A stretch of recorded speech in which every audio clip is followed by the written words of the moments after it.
Assalamualaikum warahmatullahi wabarakatuh. Pada kali ini kami dari kelompok 6 akan mempresentasikan tugas kami yaitu Jikati of Dice atau rangkuman dari pertama pengajaran sampai dengan hari ke-9. Selanjutnya yaitu perkenalan dari kelompok kami yang pertama dimulai dari Maulana Raka. 25117. Saya Akmal Nurina Sejawat, bisa dipanggil Akmal, NPM 25023.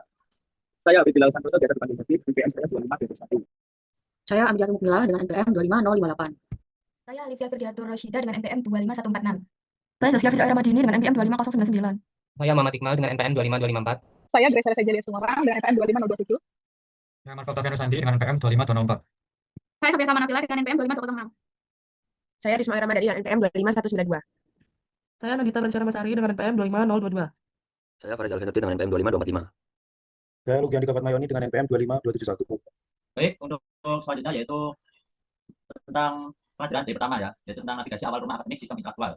Kampus berpendapat adalah perguruan tinggi yang tidak hanya fokus pada akademik, tapi juga aktif menyelesaikan masalah di masyarakat melalui Tridharma Pendidikan, Penelitian, dan Pengabdian Masyarakat. Mahasiswa berperan sebagai intelektual, penggerak perubahan dan jembatan antara akademik dan masyarakat. Program kampus berdampak meliputi magang berdampak, kreativitas mahasiswa, pembinaan wirausaha, dan kampus bela negara dengan cinta tanah air dan Pancasila yang diintegrasikan ke dalam kurikulum riset dan organisasi mahasiswa. Kemudian mengenai sistem akademik di UPN Jawa Timur. Sistem akademik menggunakan SKS atau Satuan Kredit Semester untuk mengukur studi dengan standar lulus 144 sampai dengan 160 SKS dalam 8 semester. Mahasiswa memiliki peran strategis sebagai agen perubahan, generasi berkualitas, teladan moral, pengawas sosial, pelopor gerakan positif, pemecah masalah, dan inspirator prestasi. Kemudian lanjut dengan rekan saya.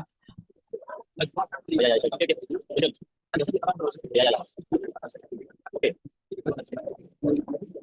Kita pengabdian kepada masyarakat. Pendidikan dan pengajaran bertujuan menghasilkan lulusan berkualitas melalui ilmiah, minat, dan praktik. Penelitian berfokus pada kontribusi untuk pengetahuan, teknologi, dan inovasi. Pengabdian kepada masyarakat dilakukan melalui berbagai program yang mencapai kesejahteraan masyarakat.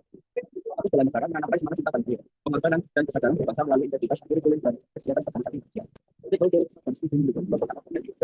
Mahasiswa teknik industri memiliki peran penting dalam merancang dan mengelola sistem yang punya statistik dan pemodelan sistem serta bisnis dan pemerintahan. Oke, baik, untuk materi selanjutnya akan saya jelaskan yaitu tentang lab yang ada di teknik industri. Yang pertama yaitu ada lab dari sistem industri dan ekonomi, yaitu yang terdiri atas lab gambar teknik, lab proses manufaktur, lab perancangan sistem kerja, dan yang keempat adalah lab sistem produksi terintegrasi.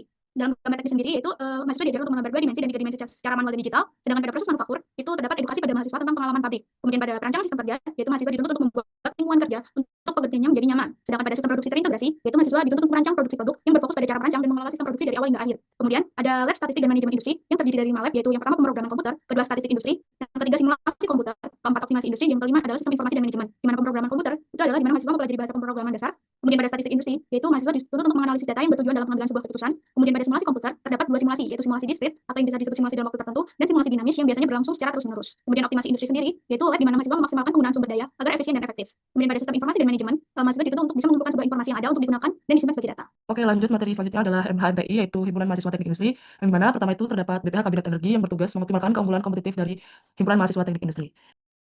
Oke, yang kedua ada Departemen Pengabdian Masyarakat sebagai wadah pengembangan kepedulian sosial. Yang ketiga ada Departemen Advokesma yang menyalurkan aspirasi mahasiswa kepada pihak kampus.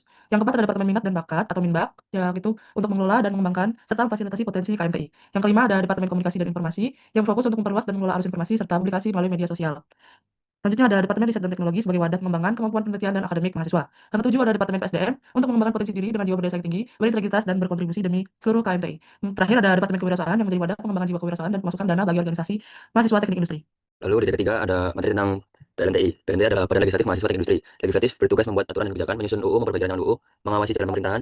Jadi PLNTI itu memegang kekuasaan legislatif di tingkat prodi teknik industri. Hak PLNTI sendiri yaitu menyelenggarakan sidang umum HMTI serta mengusulkan rancangan AD, ART, dan GPHK. Lalu ada kewajiban PLNTI yaitu melaporkan kinerja HMTI, wajib mempertimbangkan program HMTI. Selanjutnya ada etika dan literasi teknologi. Literasi yaitu kemampuan membaca, menulis, memahami, menggunakan informasi. Saintifik literasi adalah mencari, mengevaluasi menggunakan informasi ilmiah dengan 3 unsur, yaitu mencari informasi relevan, memahami konsep ilmiah, dan mencari informasi valid. Adapun etika saat mengutip yaitu menghargai karya orang lain, mengutip sesuai konteks. Terdapat 2 jenis kutipan, yaitu kutipan langsung, mengambil kalimat apa adanya dari sumber, dan kutipan tidak langsung, menyampaikan ide orang lain dengan bahasa sendiri, tetap menyantumkan sumber. Selanjutnya ada materi kenali diri dan aksi. Pentingnya mengenali diri sendiri yaitu dapat menentukan tujuan dan arah, problem solving, dan manajemen waktu. Mengoptimalkan potensi dan membantu mengelola stres. Lalu terdapat benefit aktif, yaitu meningkatkan kepercayaan diri, membentuk relasi, pengalaman baru, manajemen waktu, upgrade skill, dan problem solving dunia kerja. Cara update skill baik akademik atau non-akademik, akademik seperti menjadi asdos, magang, ikut pelatihan, dan non-akademik seperti mengikuti organisasi, UKM, dan menjadi volunteer. Ide keempat adalah materi soft skill dan hard skill. Soft skill sendiri adalah keterampilan dan kecakapan hidup yang berkaitan dengan cara seseorang berinteraksi dengan diri sendiri dan orang lain, berkembang melalui pengalaman, pola asuh, pendidikan karakter, dan kecerdasan emosional. Contohnya, meliputi komunikasi, kerjasama, dan kepemimpinan. Cara mengembangkan soft skill antara lain dengan kerja kelompok, diskusi kelas, presentasi, serta aktif dalam organisasi dan kepanitiaan. Sementara itu, hard skill adalah penguasaan ilmu pengetahuan teknologi dan keterampilan teknis yang bisa dipelajari dan diukur melalui pendidikan formal, pelatihan, dan pengalaman praktis. Hard skill bisa dibuktikan melalui ijazah, sertifikat, atau bukti kompetensi lainnya. Cara mengembangkan hard skill meliputi belajar mandiri, mengikuti proyek atau penelitian, serta pelatihan atau kursus khusus. Perbedaan utama adalah soft skill berkaitan dengan kualitas pribadi dan sulit diukur secara langsung. Sedangkan hard skill adalah kemampuan teknis spesifik yang dapat dinilai dan dibuktikan secara formal. Keduanya sama penting untuk menunjang kesuksesan pribadi dan profesional. Selanjutnya yaitu pengenalan Microsoft Office. Yang pertama adalah formatting celah data yang manfaatnya untuk memudahkan pembaca data. Dan yang kedua adalah data validation, gunanya untuk mengontrol jenis data atau nilai yang boleh dimasukkan ke dalam sel, manfaatnya untuk mengurangi kesalahan input data. Dan yang ketiga adalah basic formals and function, yaitu dengan menggunakan sum, average, count, min, and max, manfaatnya untuk mempermudah perhitungan cepat. Conditions and formatting adalah fitur untuk memberi format. Lookup and VLOOKUP digunakan untuk mencari data.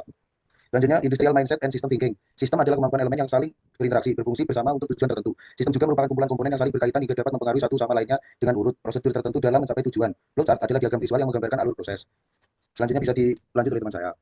Selanjutnya ada materi transformasi revolusi industri. Revolusi industri adalah perubahan secara besar-besaran di dunia industri karena muncul inovasi dalam mengelola sumber daya, sehingga menjadikan prosesnya jauh lebih efektif dan efisien dari sebelumnya.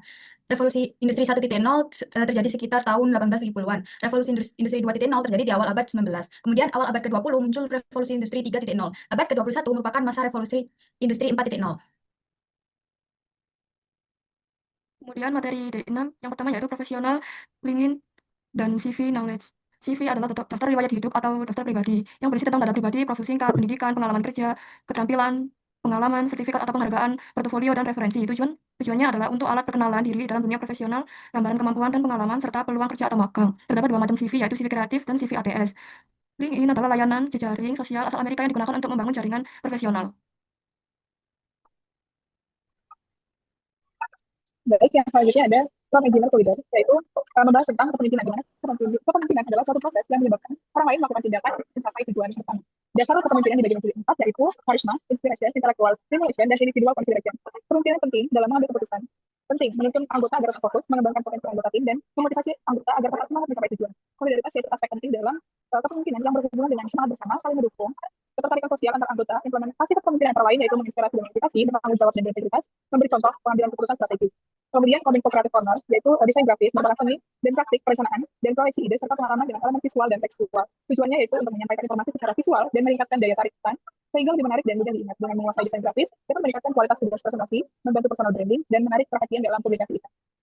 Kemudian ada materi Speak TI, yaitu public speaking adalah seni berkomunikasi secara lisan dengan tujuan menyampaikan informasi dan mempengaruhi audiens. Baik, untuk materi selanjutnya ada finansial literasi. Literasi finansial adalah kemampuan mengelola keuangan secara bijak, permasalahan umum termasuk kesulitan mengatur uang, pengeluaran tak terduga, dan gaya hidup konsumtif yang menghambat menabung. Konsep budgeting dan strategi finansial menolong mengontrol keuangan secara efektif, menghindari hutang konsumtif seperti pinjol adalah kunci untuk kesehatan finansial jangka panjang. Dan untuk materi selanjutnya, inisiatif menemukan peluang. Inisiatif menemukan peluang adalah kemampuan bertindak mandiri dan peka terhadap kesempatan, penting untuk kesiapan menghadapi dunia kerja. Tipsnya mencakup bertanya, memanfaatkan relasi dan platform produktivitas serta mengatasi rasa takut gagal. Mahasiswa didorong untuk mulai bereaksi meski kecil dengan analisis SWOT agar cepat matang dan siap bersaing. Responsible for decision making. Dan untuk isinya adalah proses pengambilan keputusan melibatkan serangkaian tahapan mulai dari identifikasi masalah hingga evaluasi dan refleksi hasil keputusan. Dengan peran utama sebagai penentu arah, pemecah masalah, penggerak sumber daya, penjamin konsistensi, dan pengendali risiko. Keputusan yang baik dipengaruhi oleh lingkungan sosial, kesadaran diri, pengendalian emosi, dampak keputusan, dan kemampuan berpikir kritis. Konsep triple bottom line menekankan pentingnya keseimbangan antara keuntungan, aspek sosial, dan lingkungan dalam mengambil keputusan. Prinsip etika seperti kejujuran, keadilan, tanggung jawab, dan orientasi pada kebaikan bersama harus dijunjung tinggi. Dan untuk materi yang kedua, integriti dan sosial empati. Integritas berarti bersikap jujur dan konsisten antara kata dan tindakan, serta menjaga standar profesionalisme untuk menjaga ketidakadilan, sementara empati adalah kemampuan memahami perasaan orang lain yang membantu menciptakan hubungan yang efektif, mencegah stres, dan mendorong tindakan tepat. Keduanya saling melengkapi sebagai fondasi dan jembatan dalam membangun lingkungan akademik yang bermakna. Lalu ada advokasi mahasiswa, yang dimana proses negosiasi untuk menyampaikan keresahan mahasiswa melalui langkah-langkah sistematis, mulai dari identifikasi masalah, analisis, penetapan tujuan, pemetaan koalisi, penyusunan strategi, pencarian dukungan, hingga implementasi dan evaluasi. Proses ini bertujuan mewujudkan aspirasi mahasiswa secara efektif. Selanjutnya di date ke-9 ada adaptability. Adaptability adalah kemampuan untuk menyesuaikan diri dengan cepat dan efektif terhadap perubahan dalam aspek kognitif, emosional, dan perilaku. Sangat penting dalam konteks perguruan tinggi yang kini menuntut pembelajaran aktif, pengelolaan waktu, dan komunikasi yang lebih kompleks. Dalam era industri 4.0 dan 5.0, mahasiswa perlu mengembangkan kepemimpinan diri untuk menghadapi ketidakpastian dan proyek berbasis kerja yang fleksibel. Tantangan seperti stres akademik, perbedaan budaya, dan perkembangan teknologi memerlukan strategi seperti terbuka terhadap perubahan, manajemen stres, membangun relasi yang positif, dan refleksi diri rutin. Growth mindset meningkatkan motivasi, ketangguhan, serta fokus pada proses belajar dengan strategi seperti self-talk positif, pencatatan jurnal, dan juga pencarian feedback. Pengambilan keputusan adalah proses memilih alternatif terbaik dengan memperhatikan etika, data, dan refleksi, serta dipengaruhi faktor internal dan eksternal. Integrasi ketiga aspek ini membentuk mahasiswa yang tangguh, kompetitif, dan terarah. Baik, selanjutnya yaitu tentang critical thinking. Critical thinking adalah kemampuan berpikir logis dan analitis untuk menemukan solusi rasional melalui langkah analisis masalah, evaluasi alternatif, dan refleksi diri. Root cause analysis membantu mengidentifikasi akar masalah dengan metode seperti five whys and fishbowl diagram, mempertimbangkan aspek man, method, material, machine, money, measure, and environment. Baik, terima kasih atas pemaparan materi rangkuman selama pengajaran dari 1 sampai dengan 9 dari kelompok 6 Ropana. Kurang lebihnya mohon maaf. Wassalamualaikum warahmatullahi wabarakatuh. Waalaikumsalam. Dadah.